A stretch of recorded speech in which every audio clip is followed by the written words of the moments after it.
अस्सलाम वालेकुम। Inside story के साथ मैं मोहसिन बिलाल। लबैक के हवाले से, उनकी मसाजिद के हवाले से इंतहाई अहम ख़बरें हैं और वफाकी वज़ीर दाखिला मोहसिन नकवी की एक अहम मजहबी शख्सियत से भी मुलाकात हुई है। उसके साथ साथ पंजाब काबीना का जो फ़ैसला है बाज़ाब्ता तौर पर सामने आ चुका है और ऐलान किया गया है कि तहरीक लबैक पाकिस्तान पर पाबंदी लगाई जाए और पंजाब काबीना ने इसकी ख़त्मी मंजूरी भी दे दी है। अज़मा बुखारी साहिबा ने इंतहाई अहम प्रेस कॉन्फ्रेंस की है और सबसे अहम सवाल यहाँ पर ये है कि जो महकमा औकाफ को मसाजिद दी गई हैं, उसमें मस्जिद रहमतुल लिल आलमीन भी है, जहाँ पर अल्लामा खादिम हुसैन रिज़वी का दरबार है। अब एक ख़बर ये सामने आ रही थी कि शायद इनका दरबार यहाँ से कहीं और मुंतकिल किया जाएगा।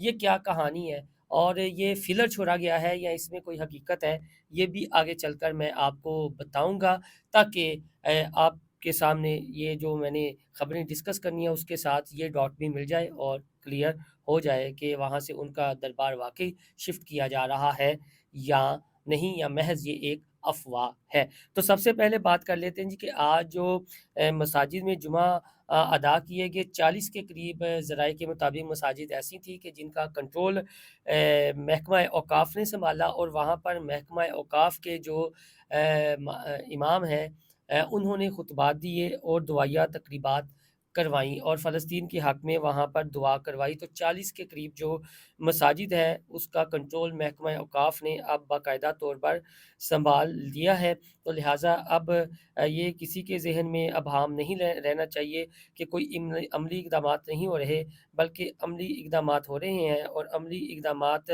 जो हो रहे हैं, वो इक़दामात सबके सामने भी आना शुरू हो गए हैं और दिखाई भी दे रहे हैं। तो ये एक थी मसाजिद के हवाले से कि जो पहले कहा जा रहा था कि कोई अबहम है, लेकिन अब कोई अबहम इस सिलसिले में बाकी नहीं रहा और इब्तदाई तौर पर आज जुम्मतुल मुबारक के रोज़ 40 के करीब मसाजिद ऐसी थीं कि जहाँ पर महकमा औकाफ़ के जो इमाम हैं, उन्होंने जुमे की नमाज़ पढ़ाई और लाहौर शहर में कोई प्रोटेस्ट उस तरह का सामने नहीं आया। उस्मा बुखारी साहबा ने जो प्रेस कॉन्फ्रेंस की, उसमें जो बातें हुईं, वो भी मैं आपके सामने रख देता हूँ।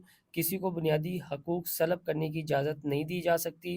कुछ दिनों से पंजाब में फ़लस्तीनियों से इज़हार यकजहती के नाम पर एहतजाज की कॉल दी गई। ये कॉल उस वक़्त दी गई जब गज़ा में अमन मुआहिदा हो चुका था। इस गिरोह की तरफ से पहले भी मुल्क बंद करने का काम किया जा चुका है, इस गिरोह की जानिब से, यानी लब्बैक की जानिब से।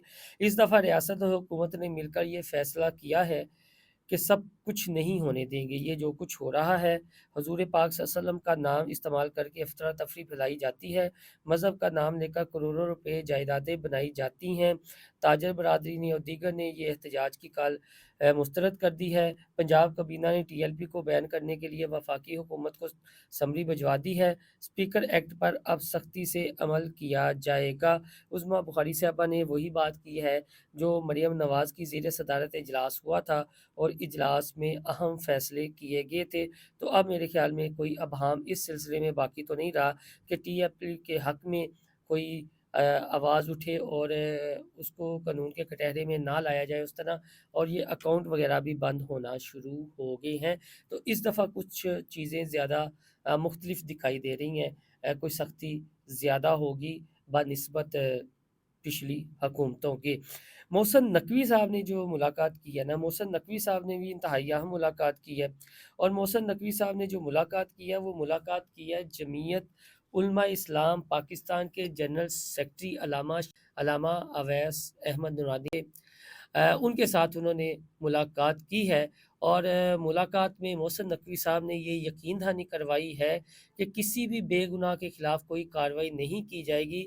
जो भी गुनाहगार हुआ उस बेगुनाह हुआ सॉरी, उसे रिहा कर दिया जाएगा। तो अवैस अहमद नूरानी साहब के साथ जो उनकी मुलाकात हुई है मोहसिन नकवी साहब की, उसमें उन्होंने बड़े वाज़ेह अल्फ़ाज़ में कहा है कि किसी बेगुनाह को कैद नहीं किया जाएगा, सज़ा नहीं दी जाएगी, उसे रिहा कर दिया जाएगा। किसी भी मदरसे को बंद नहीं किया जाएगा, शर पसंदों से सख्ती से निपटा जाएगा। यानी कोई भी मदरसा है वो बंद नहीं किया जाएगा, लेकिन जो शर पसंद हैं, उनके साथ सख्ती से निपटा जाएगा। रियासत के खिलाफ हथियार उठाने की कतई इजाज़त नहीं दी जा सकती। قائد اعظم کے پاکستان میں شرط پسند عناصر اور انتہا پسندوں کی کوئی گنجائش نہیں۔ مذہبی ہم آہنگی اور صبر و تحمل کے فروغ میں علماء کرام کی قابل قدر خدمات ہیں۔ پائیدار امن اور رواداری کے فروغ کے لیے تمام طبقات کو بھرپور کردار ادا کرنا ہوگا۔ ملک میں پائیدار امن، رواداری اور بھائی چارے کے فروغ کے لیے حکومت کے ساتھ ہر ممکن تعاون کریں گے، یہ آخر میں کہا ہے اویس احمد نورانی صاحب نے، جو شاہ احمد نورانی مرحوم کے فرزند ہیں۔ تو یہ انتہائی اہم محسن نقوی صاحب سے ملاقات ہوئی ہے، اور محسن نقوی صاحب نے جو گزشتہ دنوں بھی کہا تھا کہ ایک اہم مذہبی رہنما سے مذاکرات اور بات چیت چل رہی تھی، انہیں بیچ میں ڈالا گیا تھا، لیکن بار بار ان لوگوں نے ان کو ڈچ کیا ہے۔ اب بنیادی سوال یہاں پر یہ پیدا ہوتا ہے کہ جو وفاقی وزیر داخلہ اور پنجاب کابینہ نے فیصلہ کیا ہے کہ مساجد تو محکمہ اوقاف کے انڈر کر دی گئی ہیں، لیکن علامہ خادم حسین رضوی کا جو مزار ہے کیا وہ یہاں سے کہیں منتقل کیا جائے گا؟ تو ہمارے ذرائع کا یہ کہنا ہے کہ اس حوالے سے مختلف تجاویز ہیں اور لاہ عمل بنایا جا رہا ہے، حکمت عملی ترتیب دی جا رہی ہے، لیکن حتمی فیصلہ نہیں ہوا کہ آیا یہ یہاں سے شفٹ کرنا ہے یا نہیں کرنا۔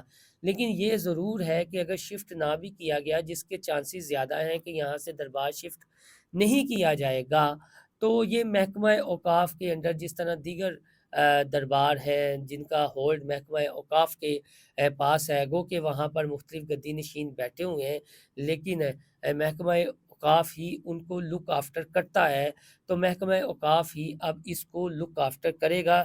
اس میں بھی اگر کسی کے دماغ میں کوئی ابہام ہے تو وہ دور کر لے، لیکن یہ ایک جو افواہ تھی نا کہ یہ شفٹ کیا جائے گا، ہمارے ذرائع کا یہ کہنا ہے کہ شاید وہ افواہ ہی ہے۔ کچھ تجاویز ضرور تھیں کہ جب کوئی ٹیبل سجتا ہے، کچھ لوگ بیٹھتے ہیں، اعلیٰ عہدیدار اپنی تجاویز دیتے ہیں، تو تجاویز تو آتی ہیں، لیکن ضروری نہیں ہے کہ ان تجاویز پر عمل کیا جائے۔ تو لہٰذا اب ایک کوشش یہ ہو رہی ہے جو دیگر علماء اکرام بھی کر رہے ہیں کہ ٹھیک ہے آپ نے یہ مساجد والا ایکٹ تو کر لیا، محکمہ اوقاف کے انڈر کر دیں، لیکن یہ جو دربار ہے علامہ خادم حسین رضوی کا وہ یہیں پر رکھا جائے اور ٹی آر اوز کچھ طے کر لیے جائیں۔ تاہم سوشل میڈیا پر خبریں کچھ ایسی ہیں کہ بڑے پیمانے پر کریک ڈاؤن ہے، اور اس کے ساتھ ساتھ جو ٹی ایل پی کے فنانسرز ہیں ان کا ڈیٹا بھی اکٹھا کیا جا رہا ہے۔ اسلام آباد اور پنڈی میں بھی کوئی اس طرح کا کریک ڈاؤن کیا گیا ہے، اور پنجاب حکومت نے کہا ہے جی کہ پھر سوال اٹھایا کہ اتنے پیسے ان کے گھر سے کہاں سے آئے۔ لیکن یہ اب باتیں ہوں گی، اگر آپ نے فیصلہ کیا ہے تو کیا شرط پسند صرف یہاں پر ایک ہی ہے؟ مختلف فیکٹرز ہیں، جو چیزیں ہیں وہ سب کے سامنے ہے، اور پی ٹی آئی نے جو کے پی کے میں احتجاج کی کال دی تھی وہ کے پی کے حد تک ہی محدود رہی ہے۔